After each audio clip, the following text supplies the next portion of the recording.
Hello and welcome back. Hopefully, if you were kicked off of my last segment, we are back together again. Thank you so much for your patience today since I had to stop my last recording and restart. Again, let me know where you're watching. Are you on YouTube, Facebook, whatever works for you? Let me know. For those of you who are new to me, my name is Evelyn Knight. I am the host of the Child Care Business Coach podcast, and I'm the host of this show, Mindset Monday. I'm also the founder and CEO of Child Care Business Professionals, which is a company that helps owners and directors learn how to be successful owners while putting the children first. We help you learn how to manage your money. We help you learn how to manage your staff. So if you have a staff that you feel like they control you in your center, we can help with that. If you have a center that you feel like controls you, it owns you instead of you owning it, we can help with that. I'm also a child care center owner. There's a lot of different child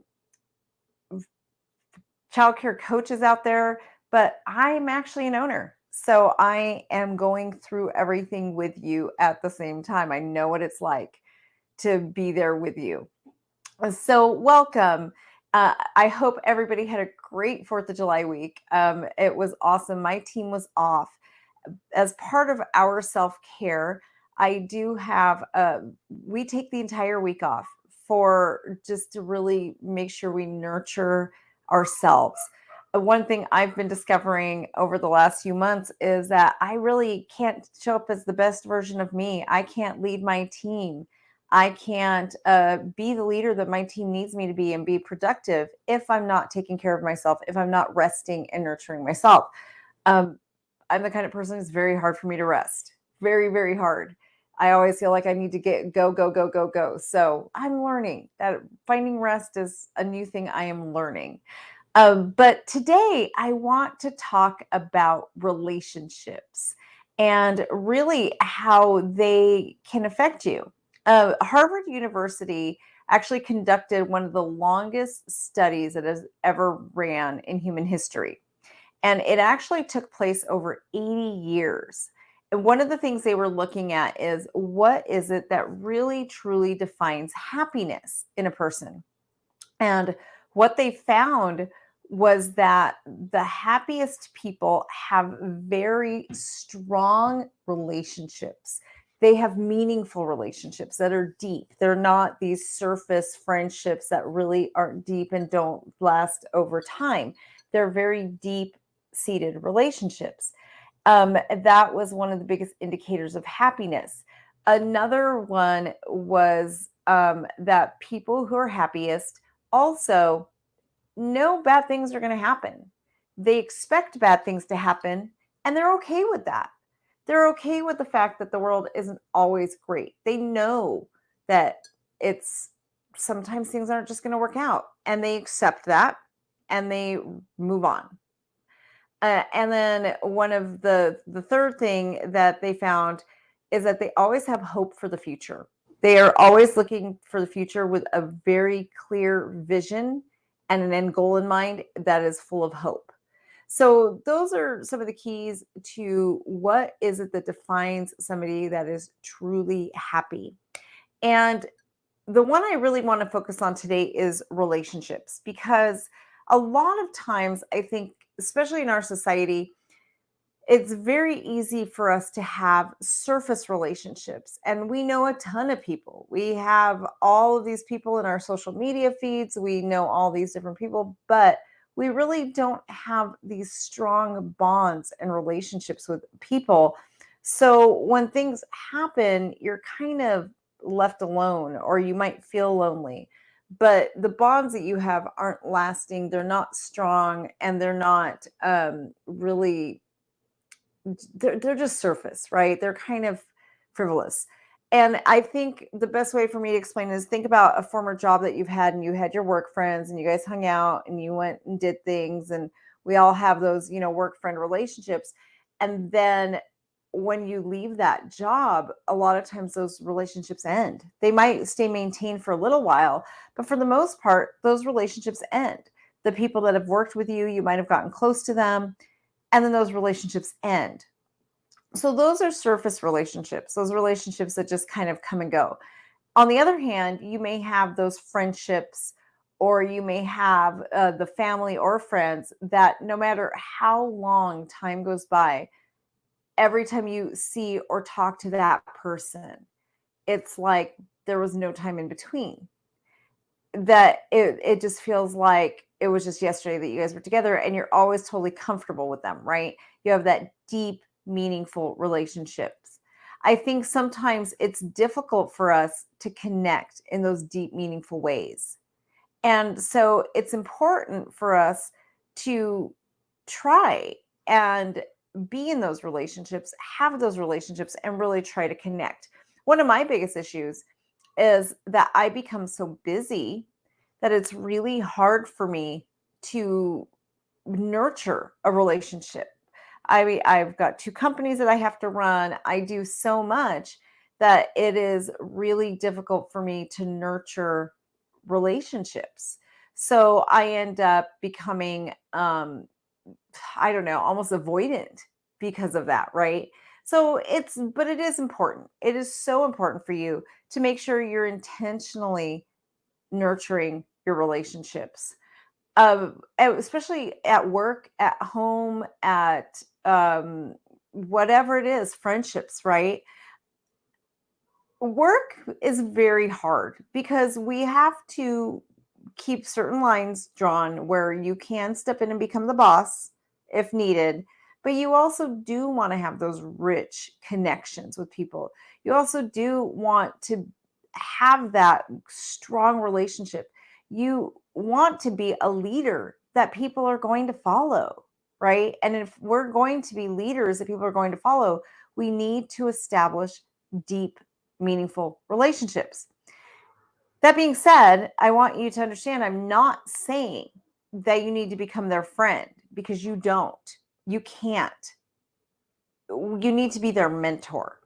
You need to always keep yourself kind of above them, right? Set yourself apart, not always be at their level. You can't always engage. You need that respect. And that is where it becomes really important to maintain that respect for that. That level of respect is very, very important. So, being a leader doesn't mean that you're going to go and talk about what you did all weekend, or that gossipy stuff that a lot of people engage in, right? Where they think that that means I need to establish this kind of relationship. You can do that with them. They can tell you all about their home life, and you might have a very intimate knowledge about what's going on with their life. But it's not always going to be reciprocated, right? From a leadership perspective. And that can feel very lonely. It can feel very lonely, because you know that you know all about them, you know all about their children, you know all about this and that, but there isn't going to be a whole lot that they always know about you, and it does get a little bit lonely. So that's where it's important to have outside relationships as well, or relationships with peers that are on a very strong level, right? People who are at your level.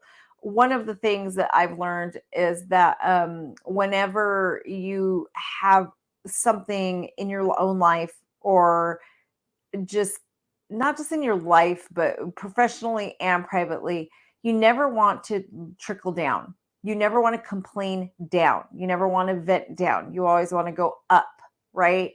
So that's where it's very, very important to establish strong relationships with people who are on your level, who are your peers, and who may even be above you. So, Courtney, yes, Courtney, it is so true, right? And Courtney is a great example. Courtney is a part of my membership at Childcare Business Professionals. And that is something that we actually provide. We provide 2 days a week where we just get on my office hours and we just talk. We work through problems together. Sometimes we vent together, right? But we have established these relationships with strong women who are also early childhood leaders, and we can actually come to each other and instead of venting down, because sometimes it feels very lonely when you have nobody to vent to. There was a point in my life where my husband basically was always trying to fix everything for me, And he had told me at one point that he didn't want to hear it anymore. He basically said that if I was going to keep complaining about being an owner, that I needed to stop being a business owner, and that I just needed to stop bringing him my complaints. And it wasn't so much that I was complaining as I would come home and vent, right? Just as an owner, I was venting. And he couldn't handle it. And I realize now it's because he didn't have a solution. He couldn't fix it and he just wanted to fix it. But it got very lonely. At that time, I had nobody to talk to. I had no one else, and I just had to hold it all in. I had some of my family had also kind of given me the same indication. Other people in my life just didn't understand what it was like to own a company, let alone a childcare center. Owning a childcare center is like nothing else in this world. It is not like any other business. And so I just became very, very lonely. And I felt like I was an absolute island, which is why one of the reasons that I created Childcare Business Professionals, because I wanted to make sure other people didn't feel that way. I wanted to make sure that if somebody out there did feel like they were an island, they had somewhere they could go and just meet with people who are on their level, who really honestly understood what they were feeling and what they were going through. And we could build those strong relationships. And I've built some amazing relationships with some amazing women through this, where we can go to each other and we can really, really just be there for each other, right? And the bond that is created there is something that I know will last a long time, because it's almost like we become like these ECE sisters, a community. One of my members actually calls her group of colleagues that she works with her sisterhood, right? And it does. It absolutely feels like a sisterhood. See, Courtney will be venting tomorrow. Yes. Oh, good. So yes, tomorrow for my members, it's coffee with Evelyn tomorrow morning. And we will get on there. And yes, Courtney, if you need to come on and vent, that's what we're there for. So, I mean, I'll vent sometimes. We all do. It's what we need. We need community. We need relationships, right? And we don't just need those normal relationships we think of, like the relationship with our children, the relationship with our spouse, with our friends. We need these very, very important professional relationships as well. And these professional relationships can really help us when the going gets tough and we get mentally exhausted. They can just having them hear us and having a group that knows what we're feeling and what we're going to and can actually really relate can relieve so much stress. Knowing that you're not alone can just be so uplifting and powerful. It is an awesome thing.